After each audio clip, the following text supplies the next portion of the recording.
யோவான் 1ஆம் அதிகாரம், யோவான் 1ஆம் அதிகாரம் 1ஆம் வசனத்தை நம்ம வாசிப்போம்.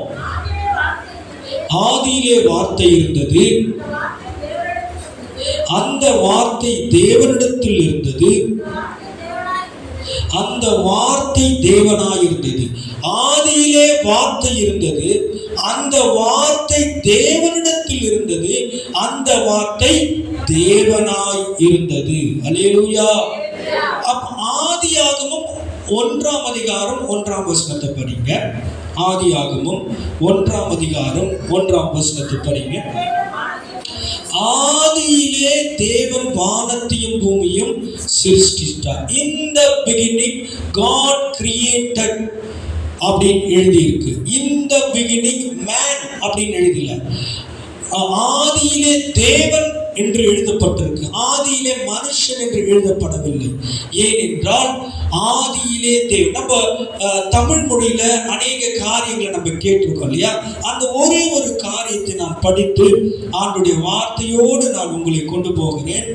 அகர முகர எழுத்தெல்லாம் சொல்லுங்க. அது முதலாவது குறள், எல்லாருக்கும் தெரியும் இல்லையா? சோ இந்த அகர உகர மகர ஒலிகள் சேர்க்கை அப்படின்னா அதுதான் என்ன, ஒரு வார்த்தையாய் எல்லாருக்கும் வருகிறது. தமிழ்ல அவ்வளவு அழகா எழுதப்பட்டிருக்கு.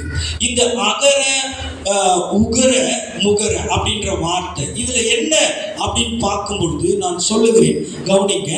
நாம் உச்சரிக்கின்ற ஒலிகள் எல்லாமே எங்கிருந்து வருது? அடி நாக்குல இருந்து வருது. எங்கிருந்து வருது? அடி நாக்குல இருந்து வருது. உதட்டு நுனி வரையில் உள்ள இடைப்பட்ட இடத்தில் தான் உருக்கொள்கிறது. எங்க? உதட்டு நுனியில் உள்ள இடைப்பட்ட இந்த உதட்டு இருக்கு இல்லையா, நாக்கு இருக்குல்ல, அடியிலிருந்து இதுலதான் என்ன இருக்கு, அது வேலை செய்யுது. ஸோ முதலில் எங்க வருது? தொண்டையில உண்டாகுது. இப்போ தொண்டை கட்டிக்கிச்சு அப்படின்னு நம்ம பேச முடியுமா? நம்ம பேச்சு எப்படி இருக்கும்? டிஃப்ரெண்டா இருக்கும் இல்லையா? சரியா வராது. அதுதான் முதல்ல தொண்டையில் உண்டாகுகிற ஒலி. அதுக்கு பேர் என்னமா? தொண்டையில உண்டாகிற ஒலி, அதுக்கு பேர் தான் அகரம். அல்லேலூயா. அகர அப்படின்னு இல்லையா? அகரம். ரெண்டாவது என்ன அப்படின்னு பார்த்தீங்கன்னா, உதட்டில் முடிகின்ற கடைசி ஒலி என்ன? மகரம். அதான் அகல முதல இல்லையா? அப்போ உதட்டுல முடிகின்ற கடைசி ஒலி என்ன? மகரம். அப்போ நாக்கின் அடிப்பகுதியில் இருந்து உதடு வரைக்கும் முன்னோக்கி ஊன்றி வரும் ஒலி என்னது? உகரம். அல்லேலூயா, அல்லேலூயா. அதுக்குதான் எல்லா மொழியிலுமே ஆ என்ற வார்த்தை அப்படின்னா ஆதியிலே, இந்த பிகினிங். இப்போ யோவான் 1ஆம் அதிகாரம் 1ஆம் வசனத்துல அதுதான் இருக்கு. முதல் பைபிளை திறந்தாலே என்னன்னு இருக்கு? ஆதியிலே அப்படின்னு இருக்கு. அல்லேலூயா. அப்போ எல்லா மொழிகளிலும் ஆ என்ற வார்த்தை தேவனுக்கு உரியது. அல்லேலூயா, அல்லேலூயா. அதுதான் அகர உகர முகர என்று தமிழிலே அழகாக வடிவமைக்கப்பட்டுள்ளது. இந்த வார்த்தையானது என்ன அப்படின்னு பார்க்கும் பொழுது இது என்னவா? இந்த வார்த்தை நம்ம படிச்சிருக்கோம். திரும்ப 1ஆவது வசனத்தை படிங்க. யோவான் 1:1. ஆதியிலே வார்த்தை இருந்தது, அந்த வார்த்தை தேவனிடத்தில் இருந்தது, அந்த வார்த்தை தேவனாய் இருந்தது. அல்லேலூயா. அப்போ ஒரு வார்த்தை உங்களுக்குள்ள சேருகிற ஒவ்வொரு வார்த்தையும் எப்படி இருக்குதா? தேவனாய் இருக்கிறது. நீங்க நினைக்கலாம், நம்ம பல வார்த்தைகளை பேசி கொண்டிருக்கிறோம். ஒரு மனுஷன் மனம் திரும்பின பிறகு, இப்ப நான் மனம் திரும்பி இருக்கிறேன் அப்படின்னா எனக்கு நல்லாவே தெரியும். எப்படின்னா, நான் எல்லா பாவங்களை விட்டு ஓய்ந்திருக்கிறேன் அப்படின்னு அர்த்தம் தான் மனம் திரும்புதல். அல்லேலூயா. யாரை குறிச்சு நானே என்னது எதை குறிச்சியும் குறைய சொல்லவே கிடையாது. அல்லேலூயா. யார் என்ன செய்தாலும் ஓகே அப்படின்னு போயிட்டே இருக்கணும். அதான் மனம் திரும்புதல். என்னுடைய பார்வை, என்னுடைய செய்கை, என்னுடைய சொல், என்னுடைய சிந்தை எல்லாமே எப்படி ஆண்டவரை நோக்கி இருக்கணும். அல்லேலூயா. மனுஷனை நோக்கியோ, மனுஷனுடைய முகத்தை நோக்கியோ, உலகத்தை நோக்கியோ மற்றவங்களை குறை சொல்லிட்டே இருக்கு. சில பேரெல்லாம் பார்த்தீங்கன்னா குறை சொல்லினே இருப்பாங்க. நாளைக்கு சாவுறாங்கன்னா கூட இன்னைக்கு கூட ஏதாவது குறை சொல்லிட்டு சாவாங்க. அல்லேலூயா. எங்க இருக்கிறாங்க அவங்க எல்லாம்? இங்கதான் இருக்கிறாங்க. அல்லேலூயா. இங்கன்னா எங்க? இந்த வட்டாரத்துல இருக்கிறாங்க. எந்த வட்டாரம்? ஆண்டவருடைய வட்டாரத்துல தான் இருக்கிறாங்க. அல்லேலூயா. அதுக்குதான் ஆண்டவர் என்ன சொல்றாரு அப்படின்னா, தேவனிடத்திலிருந்து வருகிறது அது தேவனாய் இருக்கிறது.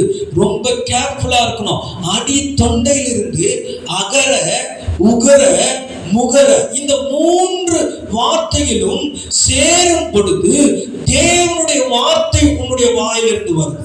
ரொம்ப உஷாரா இருக்கணும். நம்ம பேசும் பொழுது உன்னுடைய வார்த்தை எல்லாமே என்னன்னா அது தேவனுடையது, அது தேவனாய் இருக்கிறது. அப்போ ஒவ்வொரு வார்த்தை என்ன மீனிங்? தேவன் என்ற மீனிங். அப்போ கடவுள் என்ற வார்த்தையை உன்னுடைய வாயிலிருந்து நீ உச்சரிக்கும் பொழுது அது என்ன செய்யணுமா? அற்புத அடையாளங்களை செய்யணும், சமாதானத்தை கொண்டு வரணும். சிலருடைய காரியங்களை, சிலருடைய வாழ்க்கையில பார்க்கும் பொழுது அவங்க பேசினாலேயே போச்சு அப்படின்வாங்க. என்ன சொல்லுவாங்க? அவ வாயை திறந்தாலே போச்சு அப்படின்வாங்க. அல்லேலூயா. அப்படிதான் நிறைய பேர் இருக்கிறோம் இல்லையா? அல்லேலூயா. ஆமா, அல்லேலூயா சொல்றோம் பாரு இல்லையா? சோ அப்படி நம்ம இருக்கவே கூடாது. சோ அவங்க என்ன சொல்லணும்? சொல்றவங்க நம்ம அவ ஒரு வார்த்தை சொன்னா போதும், ஒரு வார்த்தை எனக்கு போன்ல சொன்னா போதும், ஒரு வார்த்தை என்கிட்ட பேசினா போதும் அப்படின்னு சொல்லணுங்க.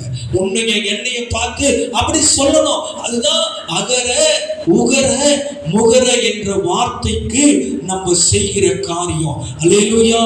அல்லேலூயா. ஆமாங்க. இப்போ காலையில ஒரு வார்த்தையை நம்ம பார்த்தோம். அந்த வார்த்தையை திரும்ப படிப்போம். எரேமியா 1ஆம் அதிகாரம் 9ஆம் 10ஆம் வசனத்தை நம்ம படிப்போம். ஏன் இந்த வார்த்தை இதுல கனெக்ட் பண்ற அப்படின்னு உங்களுக்கு தெரியும். கர்த்தர் தமது கரத்தை நீட்டி என் வாயை தொட்டு இதோ என் வார்த்தைகளை என் வாயிலே வைக்கிறேன், என் வார்த்தைகளை உன் வாயிலே வைக்கிறேன். பார், பிடுங்கவும் இடிக்கவும் அழிக்கவும் கவிழ்க்கவும் நட்டவும் கட்டவும் நாட்டவும் உன்னை நான் இன்றைய தினம் ஜாதிகளின் மேலும் ராஜ்யங்களின் மேலும் ஏற்படுத்தினேன் என்று என்னுடனே சொன்னார். அல்லேலூயா. அல்லேலூயா. ஆமாங்க. உன்னையும் என்னையும் தேவன் உண்டாக்கி வச்சிருக்கிறார்னா இந்த எல்லாவற்றையும் உனக்கு கொடுத்திருக்கிறாருங்க. அல்லேலூயா. அல்லேலூயா. அதுதான் உன் தொண்டையிலிருந்து வர வார்த்தை அகர உகர முகர. அந்த வார்த்தை எப்படி இருக்கணும் அப்படின்னா அது செயல்படணுங்க. அதுக்கு உயிர் இருக்குது, அதுக்கு ஜீவன் இருக்கிறது. அது உயிருள்ள வார்த்தை. கிறிஸ்துவுக்குள்ள நீ இருக்கிற அப்படின்னா ஜீவன் இருக்குது. அந்த ஜீவன்ல இருந்து தாங்க நீங்க தூங்கிட்டு இருக்கிறீங்க அப்படின்னு போது சில வார்த்தைகள் எல்லாரும் சொல்லுவாங்க. தூங்கும் போது ஏதோ மெனவிட்டு இருந்தான் அப்படின்னு சொல்லுவாங்க இல்லையா?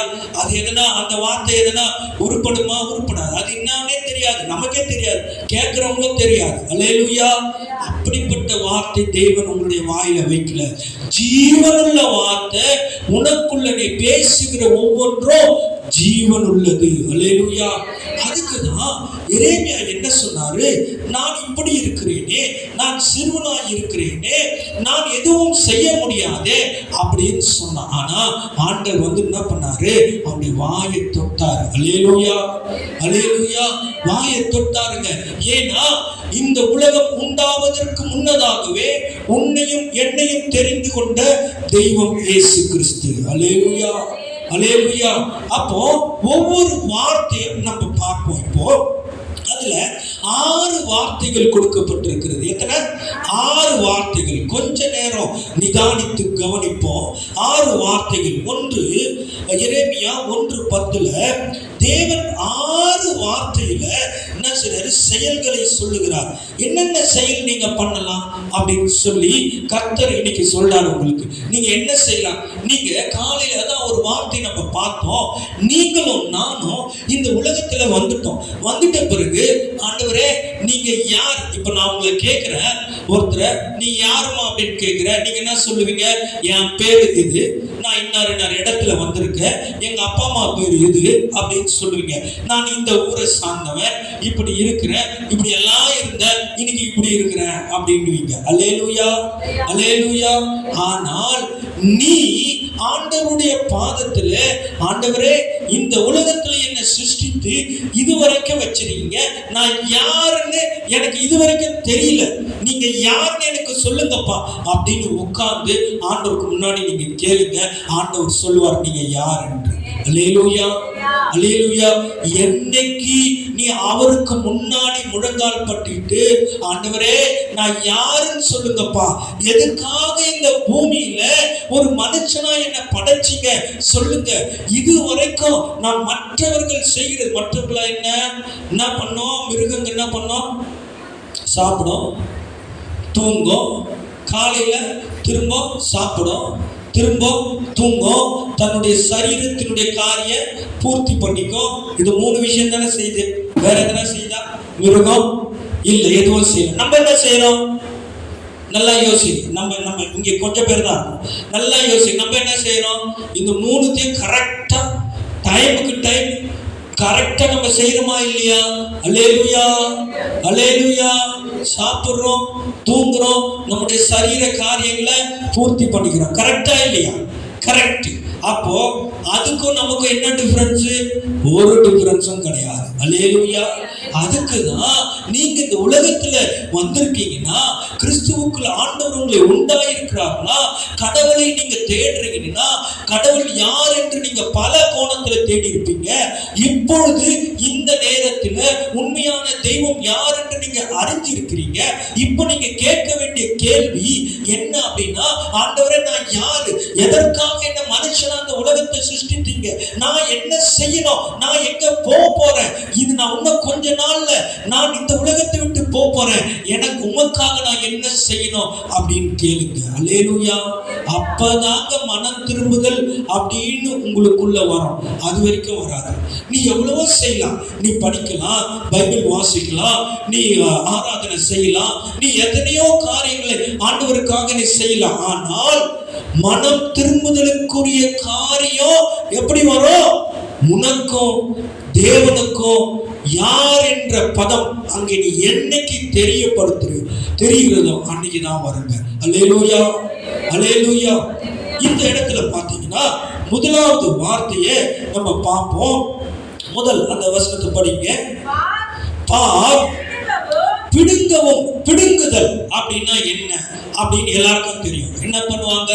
பிடுங்குதல் அப்படின்னா என்ன? சாதாரணமாய் ஒரு கடைய காரியத்தை பழையதை அகற்றாமல் புதியதை நிலைநிறுத்த முடியாது. அல்லேலூயா.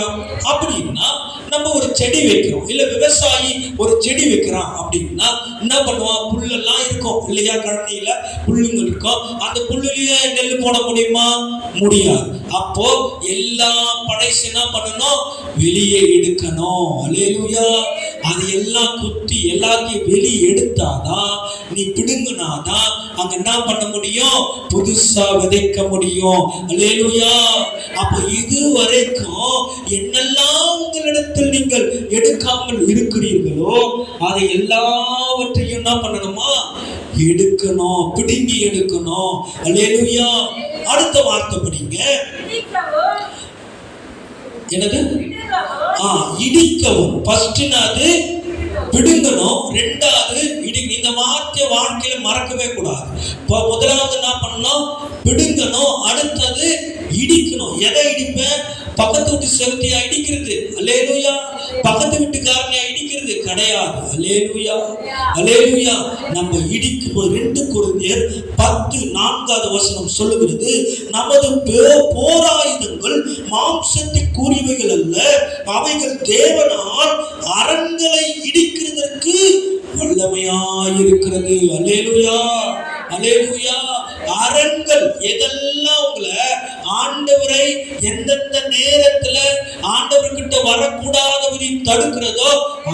அதெல்லாம் நீங்க இடிச்சு போடணும். அல்லேலூயா. முதல்ல நீங்க பிடுங்கணும், ரெண்டாவது அதெல்லாம் இடிச்சு போடணும், மூன்றாவது நம்ம பார்ப்போம் அழிக்கவும். இது மனிதர்களை அழிக்க தேவன் கொடுத்த அனுமதி அல்ல. அல்லேலூயா. மனுஷனை அழிக்கிறதுக்கு உனக்கு அதிகாரம் கொடுக்கல. ஆனா இன்னைக்கு என்ன பண்றாங்க எல்லாரும், இந்த உலகமே மனுஷனை அழிச்சிட்டு இருக்கு. ஒருத்தனுக்கு விரோதமா அழிக்கிறாங்க, ஒருத்தருக்கு விரோதமா சூனியங்க செய்யறாங்க, ஒருத்தருக்கு விரோதமா பார்வையிலே சாகடிச்சிடுறாங்க. அல்லேலூயா. அல்லேலூயா. சில பார்வையெல்லாம் பார்த்தீங்கன்னா அப்படியே ஐயோ பார்த்து அவளை பார்க்காம கொஞ்சனே போயிடுறான், பார்க்காத அப்படியே போயிடுறான். எத்தனை பேரை பார்த்து நம்ம சொல்லியிருக்கோம். அல்லேலூயா. ஆமா. சோ அவருடைய வார்த்தை அழிக்கவும், அதாவது தேவன் மனுஷனை அழிக்க வரலங்க, மனுஷனை உருவாக்க தாங்க வந்திருக்கிறார். அல்லேலூயா. உன்னையோ என்னையோ உருவாக்க தான் தேவன் வந்திருக்கிறார். ஆனா நம்முடைய சிந்தை இயேசுவை அறிஞ்ச பிறகும், நம்ம ஞானஸ்தானம் எடுத்த பிறகும் அதே மாதிரிதான் இருக்கும். முதல்ல எப்படி இருந்தோமோ அப்படியே தான் இருக்கும். அது டிஃபரன்ஸே இல்லை. அதுக்கு நம்ம இயேசுவை அறியாமலே இருந்திருக்கலாம். அல்லேலூயா. அப்படி இயேசு கிறிஸ்துவை அறிந்த பின்பு மனுஷனை அழிக்க நினைக்காதே. அல்லேலூயா. அவனை உருவாக்க நினைங்க. உன்னை ஆண்டவர் உருவாக்கி வச்சிருக்கிறார்ல, அப்போ அவனையா நீ உருவாக்காம வச்சிருக்க? அவனை நீ உருவாக்குற நினை. பக்கத்து வீட்டு உருவாக்க நினை. முன்னாடி இருக்க பின்னாடி இருக்க நீ பார்க்கிறவங்க எல்லாரும் ஆண்டவரே என்னை காட்டிலும் அவங்க உயர்ந்து இருக்கட்டும் அப்படின்னு சொல்லுங்க. அதுதாங்க ஆண்டவருடைய சிந்தை உங்களுக்குள்ள இருக்கணும். அல்லேலூயா. அப்போ இந்த இடத்துல பார்த்தீங்கன்னா ஒரு வசனம் 1 யோவான் 3:8 படிங்க. 1 யோவான் 3:8. அவருடைய நோக்கமே வேறங்க. ஆனா நம்ம இயேசு கிறிஸ்து அறிஞ்சிட்ட பிறகு நம்முடைய நோக்கம் எவ்வளவு அசுத்தமா இருக்கு பாருங்க. ஆனா அவருடைய நோக்கம் எப்படி இருக்கு பாருங்க. 3:8 1 யோவான். பிசாசினால் உண்டாயிருக்கிறான், ஏனெனில் பிசாசானவன் ஆதி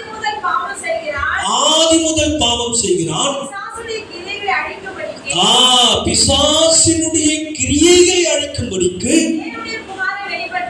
தேவனுடைய குமாரன் வெளிப்பட்டார். கரங்களை தட்டி தேவனை மையப்படுத்தும்.